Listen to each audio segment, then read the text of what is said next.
The first ever Series of the Americas, Serie de las Americas, will begin on Friday, January 24th, lasting 7 days and ending on Thursday, January 30th. What is the Series of the Americas? It's a club championship featuring the recent champions from 6 countries: Cuba, Colombia, Panama, Nicaragua, Curacao, and Argentina. Most of these countries recently participated in the Caribbean Series, but the Caribbean Series has become more exclusive. This year, only 5 countries are participating. So the Series of the Americas was created to give the champions from the other 6 major Caribbean baseball countries something to play for. It was created by ABAM, Association of Baseball of the Americas, which was created late last year by the baseball federations of those 6 countries. Knowing that, you might think this is just a B-level Caribbean Series. Not at all. The Colombian team won the 2022 Caribbean Series. Panama won it in 2019. Cuba in 2015. They may have won it again, but they stopped getting an invite. Panama and Curacao were 3rd and 4th respectively at the 2024 Caribbean Series last year. And the 2 series aren't directly competing with one another. Series of the Americas runs from January 24th to January 30th. Caribbean Series starts the very next day, January 31st, running until February 7th. It'll be 15 straight days of baseball in the middle of winter. You decide which tournament is better. Nicaragua will be the inaugural host. 3 venues will be used. One is the 15,000 capacity Estadio Nacional Soberanía. Until 2 years ago, this was known as Estadio Nacional Dennis Martinez, but because local legend Dennis Martinez himself criticized the country's president, his name was taken down, unfortunately. Other venues for the series are Estadio Roberto Clemente and Estadio Rigoberto López Pérez. This event will continue until at least 2027, with Panama and Colombia set to host the next 2 editions. Schedule. This here on your screen shows only the games at Estadio Dennis Martinez, which is 2 out of the 3 games each day. Day 1, Panama vs. Argentina, Colombia vs. Curacao, and Cuba vs. Nicaragua. Day 2, January 25th, Argentina vs. Colombia, Panama vs. Cuba, and Curacao vs. Nicaragua. Day 3, January 26th, Colombia vs. Panama, Cuba vs. Curacao, and Nicaragua vs. Argentina. Day 4, January 27th, Argentina vs. Curacao, Colombia vs. Cuba, and Panama vs. Nicaragua. Day 5, January 28th, Cuba vs. Argentina, Curacao vs. Panama, and Nicaragua vs. Colombia. Day 6, January 29th, the best 4 from the round robin meet in the semis. Day 7, January 30th, the 2 winners from the semis meet in the championship game. Where to watch? All I know for now is that all games involving Nicaragua will be streamed on the YouTube channel Viva Nicaragua 13. As for the other teams' games, I don't know. Colombia might stream its games on the official LPB channel. They didn't announce anything, but it just seems like they would do that. If I find out anything, I'll leave a comment below. If you find out before I do, don't hesitate to put everything you know in the comments. Águilas Metropolitanas will represent Panama. They won the Pro Base League title on January 9th with a 3-2 series win over Atlanticos. With that, Águilas became the first league champions crowned in 2025. The team from Panama should always be taken seriously. They won the Caribbean Series in 2019 and had a habit of overachieving. 3rd place a year ago, finished ahead of the teams from Puerto Rico and Mexico. For pitching, they've got Kevin Rodriguez, a 24-year-old Nationals prospect. He was the league leader in ERA, 3rd in strikeouts, and 4th in saves, pitching for Águilas this season. They've picked up Jorge Garcia from another team. He led the league with 42 strikeouts and 39 1/3 innings, and was 2nd in ERA. There's also Harold Arauz, previously a AAA St. Louis Cardinals prospect. Severino Gonzalez, a big league Phillies pitcher a decade ago, LNP this winter, with a sub-4 ERA and 25 relief appearances.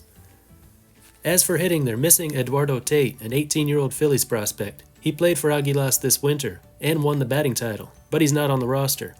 But they picked up the league's home run leader, Luis Castillo. He hit 6 home runs in 21 games. Austin Dennis, the league's stolen base leader. Erasmo Caballero, a catcher who batted .367. Leones de León will be representing Nicaragua. They won the LBPN league title last week. Down 3-1, they came back to win the series over Tren del Norte in 7 games. That included 2 ninth-inning comebacks, down by 4 runs and 5 runs respectively. This team's got a lot of fight in them. This was the best team in the LBPN all season, first in both the regular season and the round robin. Fell into a hole in the final series, but like a good team does, they got out of it. The Nicaraguan team made its Caribbean Series debut last year. Prior to that, the LBPN champion was just done at the end of the season. They didn't win any games at last year's Caribbean Series, but they looked good most of the time. Starting pitchers for the first 3 games have been announced. Cole Cook, a Frontier League pitcher last summer. The 27-year-old lefty had a 3.76 ERA and 20 starts over the summer. He'll get the start versus Cuba. Luis Peña will start versus Curacao. He had a 4.17 ERA in Nicaragua this season. Axel Zapata will start versus Argentina. The 23-year-old right-hander comes over from Tigres, where he had a 3.16 season ERA. Then there's Kenward Burton and Delmer Mejia. Then the hitters. Chesler Cuthbert is there in the infield. 6-year Major League veteran, last seen in 2020 with the White Sox. Catcher Melvin Novoa had a 10.37 OPS in Nicaragua this season. Good hitters here, but looks more like a pitching team. Curaçao's short season just wrapped up the other day. That was won by the Curaçao Goats over the Curaçao Suns, the defending champs. Last year, the Suns placed 4th out of 8 teams in the Caribbean Series, only the second time a Curaçaoan team appeared there. For pitching, keep an eye on J.C. Suberan, one of the best, if not the best pitchers in the Dutch League last summer. The rest of the pitching staff includes guys that recently pitched in the minors, independent leagues, and/or other winter leagues like the Dominican and Venezuelan leagues. I don't know what the starting rotation is going to be, but the pitching should be pretty good with this team. Look at the infield and you recognize a few names right away. Jonathan Scope, Didi Gregorius, Jeremy Profar, brother of Jurickson. It may not be exactly like the Kingdom of the Netherlands national team, but for a tournament like this, it's an impressive group of hitters. Cuba. They did not play at all this winter. The Cuban representative is the champion from last summer's Cuban National Series, Leñadores de las Tunas. It was their second straight title. They'll bring all the players from that team plus 11 reinforcements. As the only team at this tournament not to play this winter, their biggest worry may be that the players are a little rusty. But this is Cuba we're talking about. They should have the talent to overcome it. For pitchers, they've got Dario Gongora. The 32-year-old lefty is always one of the Cuban League's top pitchers. Yoan Sierra, 35-year-old lefty, pitches in Mexico during the summer, Venezuela this winter. Frank Herrera is a really good right-handed reliever. Rafael Vinales is a good hitting catcher. Guillermo Aviles, a power-hitting infielder. Daniel Castro, a legendary Las Tunas infielder, will be playing for the last time. He holds the league record with 2,502 career hits. Yoelke Esquiber is a left-handed batting outfielder, played a few years in the LMP up until last summer. Caimanes de Barranquilla are representing Colombia. Earlier this week, they claimed their 5th LPB title in the last 7 years, coming back from a 3-1 series deficit to top Vaqueros de Monteria in the final series.